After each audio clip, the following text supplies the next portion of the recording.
Welcome back to the final half hour of Green Rush Live, our really live business of cannabis talk show that we have here on Pro Cannabis Media every Friday afternoon from 4 p.m. to 6 p.m. Eastern Time.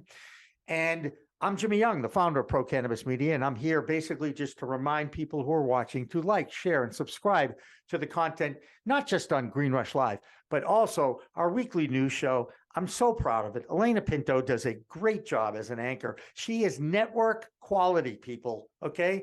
She came from a network affiliate in Boston, and she's working for us, and we're so happy to have her as part of the team. And Tori Chamberlain, the producer of that show, does a great job, as does Dan French, who stays up all night, Thursday night, putting this show together. And I probably should be giving him kudos for that as well, because he controls this show. He could actually mute me at any time. So think about that power that gives him. All right. Joining us in the last half hour, once again, is Doug Miller and Josh Kincaid. But we're joined by Arshad Lasi from the Nirvana Group in Oklahoma. Hello, Arshad. How are you? I'm great. Thanks for having me. Thank you for joining us. Tell us about the Nirvana Group and where you operate out of and what you guys do.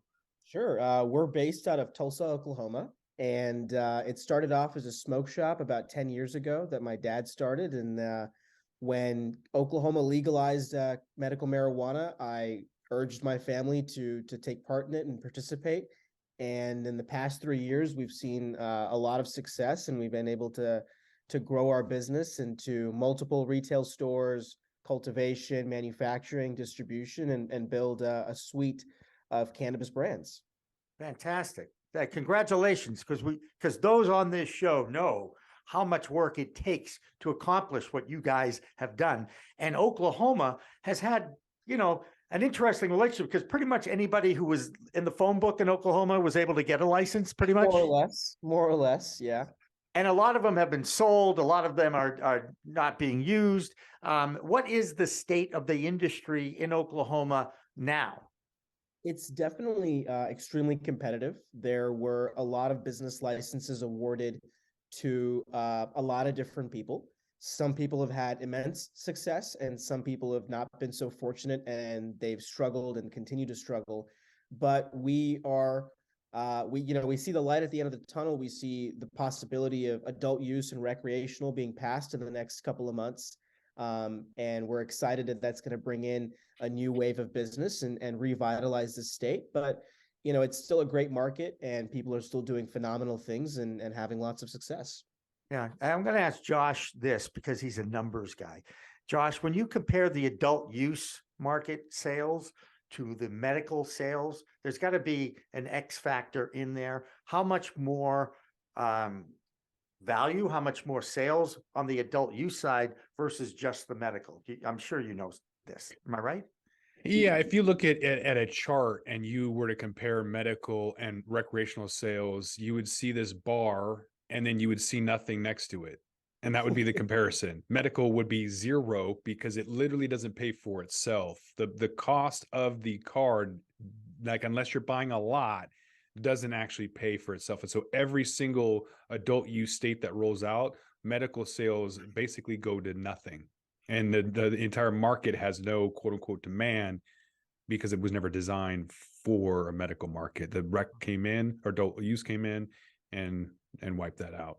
Yeah. And in New Jersey, Doug, this is going on right now. You're finally opening up adult use stores. So, I don't know if you have any stats about what is going on in New Jersey or not, but just your overall impression of what you see going on.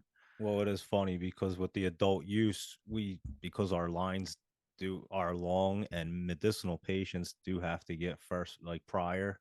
So if you have a medicinal card, you can skip the line and walk right into the dispensary and go right ahead of everybody. So there are people that do still have their medicinal card and use it. I have a medicinal card. I work with the doctor, so I do help them. So but yeah, it's funny because a lot of people, I mean, I know a ton of people that signed up for the medicinal card when it was just medicinal.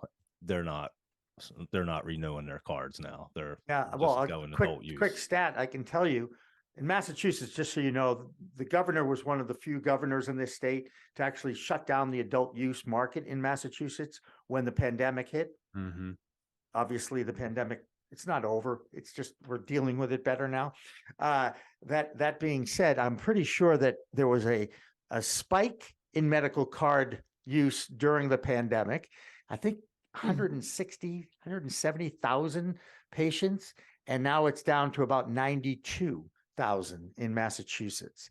And yet, anybody who uses this product is really using it medicinally. Arshad, when you're looking at your books and you're projecting the difference between where you guys are with the medical program versus where you think you can go with adult use, what's the X factor in that? Well, we think it's definitely going to, like Oklahoma last year did almost $1 billion in medical sales. Yeah. So we think that within the next 2 to 3 years, we should see at least similar numbers in adult use sales. But, we recently got our license in New Mexico. And one thing that's been interesting there is New Mexico's first adult use sales started in April. And every month, the state releases the report, and adult use and medical are neck and neck. It's like 51-49 adult use. And I think there's a couple of factors there. I think some states have very few pre-existing condition requirements. The cost of acquiring a medical card is so cheap that it could offset, if you're an avid consumer or a regular consumer, it's part of your lifestyle, then it could offset the tax differences and offers you different milligrams and doses of products. So I think it's going to be interesting to see how that entirely fares out here. But we do expect it to massively increase revenue and sales. How big is, you said you're vertically integrated, how big is your grow? We do a greenhouse cultivation. We have about 10,000 square feet of greenhouse space. And any idea what the how many pounds you were able to get through that little greenhouse? Probably close to 3,000 to 5,000 pounds a month. A year. I was going to say a month. Wait a second. That's Pumping some serious steroids. gas into that thing if they're No. blooming that fast. Throughout the course of a year. And Oklahoma has such a massive availability of biomass that I'm sure we could push it and do more, but it's not been needed because we can acquire so much at a very similar cost. And give me a little help with the Oklahoma market as far as population of that state. How big a state is Oklahoma? About 4 million people who live in the entire state. It's pretty small. It's pretty small. Yeah, right. For state, I get that. It's always interesting to me because now the numbers guys are looking at canopy space. They're looking at yield. They're able to look at real figures as opposed to projections that were around before the market has happened here in Massachusetts. So I think it's well over my head when it comes to numbers. Josh, you got. I know you'll have a question for Arshad. Go ahead. Well, let's start with the number of 7,500 licenses in Oklahoma is a tremendous amount. It makes Portland look like they have a moratorium or something. Yeah. And Oregon has half that, about 3,500 licenses, and they're probably the second most in the nation. So at some point, it sounds like you're going to have a pretty good opportunity for your picking as some of those businesses kind of collapse. But I'm wondering what type of market Oklahoma is. Is it conservative like in Arizona where they're buying vapes a lot, or is it more of an open market like Washington where they're buying a bunch of pre-rolls? What maybe describe to the audience and let us know, what do people go after? What's some of the favorite products that you're seeing that you're shipping and making a lot of? Well, I think one other number that's really important to note is out of the 4 million people that live here, almost 400,000 have a medical card. Damn. So I think 1 in 11 people or 1 in 10 people has access to medical cannabis, right? So it's a very open market. Consumers are, open to trying a lot of new things. And we've seen tremendous amounts of innovation in the past 3 years, things that we don't see in other markets for maybe 5 to 7 years. But 50% of most sales are still flower, but edibles and pre-rolls and extracts and beverages are definitely a growing space and make up a large aspect of our volume. Has anybody enjoyed the beverages, Doug and Josh? Just an open question. Every time I've tried them, they're about 5 milligrams. That's the limit of a can in Massachusetts. It does nothing. We sell 100 milligram juice. Well, that'll help. It's a single serving, 8 ounces, 100 milligram. We're actually going to have a 250 milligram. So I think that that's really what the market is looking for, is a proper high dosed beverage where you don't have to have 6 or 8 cans to feel like you're, getting where you want to go. Yeah. I will say though, at MJ BizCon, people would go after some of the those low dose beverages if the price was right. So if for $3 to $5 at a store, or $5 to $10 at a bar, people will consume 2 or 3 or maybe even 4 of those. If they're at MJ BizCon all night, 4 hours or whatever, they will consume at least 4 of those like water throughout the night.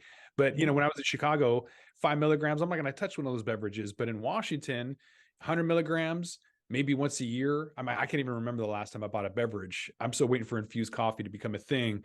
But Ray's lemonade, really popular here locally. But no, nobody really drinks beverages, or at least not a lot. And it's interesting because one of the quotes I always use, Jason Raposa, who has a company called Good Feels, it's one of the top beverage companies in Massachusetts, has a friend who's an oncologist. You got visited by, I'm guessing it's a dog. Am I right, I'll mute. Sorry. No, I don't care. Say hello to the dog. I don't know. It's an open talk show. He said the oncologist is really adamant about increasing the amount of percentage of THC in the beverages for their cancer patients, because that's where this is truly where the application for medicinal benefits should be focused on. Arshad, what's your opinion about how much this kind of thing? I mean, you said you have a 100 milligram bottle. That's not an individual dose, though. That's multiple doses, or not? I think it's dependent on the consumer. The person. Yeah. I think there's tons of people out there who maybe that's not even enough. They need a little bit more because they've developed a tolerance or whatever their reason may be. But I see a lot of folks in Oklahoma consume that as a single serving, or maybe 2 servings, but at most 4, but not like 10 milligram servings, right? They're drinking half that bottle or the whole bottle or something of that nature. Look, we saw people on Fridays between the hours of 3 and 5 on a Friday consume 30% of all edibles, and majority of those were beverages. So people were wanting to get, really, really high on a Friday night and needing 2 days to recover. wow. By the way, I don't call that a hangover. I call it a leftover, because you wake up and you're still high. I like that. How is the edibles in Oklahoma? Or do you have access to everything? Because in New Jersey, we only have lozenges, and dispensaries are making other things to get around it, and no one's saying anything. But we're not allowed to have any of the beverages. And I was just wondering, because you're just medicinal out there. We actually have rec, adult use, and medicinal, and we still can't have edibles. So I was just wondering if it's full out gummy bears and everything. Oh, everything. Gummy bears, gummy worms, the ropes with the little nerd candies on them. And the milligrams are crazy too. We've got up to 4,000, 5,000 milligrams in a chocolate bar. What? Yeah. That's 2,000 milligram bags of gummies. Each little single chew, the circle is 200 milligrams of THC. That's holy mackerel. Our friends at Cosmic, they have this really cool thing. It's a peanut butter jelly gummy. So it's a grape flavored gummy with a little bit of peanut butter in it. And they basically squeeze the 2 gummies together, and that's their cooking process. So when you eat it and you bite into it, you get a little, peanut butter surprise. And that gummy has over 100 milligrams of THC in it. Wow. Don't judge me, Jimmy, if I want to go and buy a tequila in a plastic bottle. Okay, like if I want to buy 1,000 milligram bar, that should be my prerogative. And I've got a video on the Talking Hedge YouTube of a guy doing that in 2015, eating 1,000 milligram bar and just slowly melting into his seat as time went on. Look, and I'm not judging. I'm flabbergasted, and I'm amazed and intrigued. I mean, it is what it is. This is where, and again, I love having people like Arshad on, because we get the feel for what it's like in that state. We've heard stories. I mean, I know we all heard stories about Oklahoma, but this is enlightening in many ways. In many ways, Doug. By the way, Doug has a edible product. I'm sure he'd like to share with you at some point. Sure, absolutely. Arshad, where do you think the federal reform movement is? What is your opinion about what's going on in Washington, D.C. with safe banking and the active lobbies that are now in the nation's capital looking to make reform at the federal level? Is there hope for that, in your opinion? We're hopeful that there's hope Yeah. for that, to say the least. Yeah. You know, it's definitely it's great for the industry as a whole. We get to move forward. We get to be more legitimized, and really take cannabis and I've spoken about this before, but take it from this very novelty, unique product that's still being accepted and is becoming part of our lifestyle, culture, and society, and really looking at it as what it's going to become eventually, which is more or less a commodity. And I think that the federal government taking these positions and, slowly shifting towards that is just the fruition of cannabis becoming a commodity over the next maybe 5, 10, 15 years. Whether that's positive or negative, it has its pros and cons. But I think that overall, it's good for the industry, and it's going to just make it more accessible. And hopefully, along with the access, you also are able to raise the standard and have higher quality products that are really geared for the consumers consuming them. Right. And This is to what add on to a commodity, I honestly think hemp will be added to the trading and the NASDAQ as a commodity in the next decade or so. I mean, it's used for too many things: clothing, paper, textile. It's just so useful, and I really do think it will be one of them, a commodity that's traded. What are the factors that need to happen before it gets there, Doug? Well, it has to become federally legal. I know that. And I think once it Good becomes start. yeah, it'll be a good start. But no, it's already has enough usage, and I think there's enough of it. I think it would be pushed to get onto a NASDAQ to be a trading commodity, just Yeah, because there's so much of it. I mean, it's just grown everywhere. So right, and in Europe too. I mean, I had a great interview with our European correspondent, Lex Pelger, earlier this week. That again, you've got Ireland now introducing decriminalization in their legislation or their parliament. I just don't know how long. I think everybody said, "Well, it's going to be legalized." I said, "It's not going to be legal for 10 years at the minimum." Okay, and I believe. That being said, the descheduling and decriminalization of it and the opening of the banks still is so important. Be Arshad, careful have what you already ask had for, Jimmy. Be careful what you ask for, because when you get that, a lot of these companies will fail. So I wanted to ask Arshad what his plan was in order to be able to pivot to stay relevant when that happens. When you have price compression, when you have regulatory burdens, when you have fierce competition with 7,500 licenses, how are you going to be the last man standing? So, I mean, I think the biggest importance here is, one, there's the infrastructure aspect. Can you compete, logistically and from a manufacturing and production standpoint, to be able to match the prices and have the infrastructure to manage the sales and the distribution. And the other part of it is, do you have a valuable brand? Do you have a unique product? Do you have some sort of connection with the consumers, the legacy consumers and the new wave consumers these are going to people that are going to shape cannabis as a consumer product for the next 10, 15, 20 years. And what they want is what these big companies are going to respond to by creating products. If you have something that they love, that they like, that they relate to, then you have either the option to become a part of, the Unilever or the Pepsi Cola of cannabis, or you sell and you walk away. You make a great chunk of change, and you realize you had a good run, and if you're not a $1 billion company, you're not a $1 billion company. Right.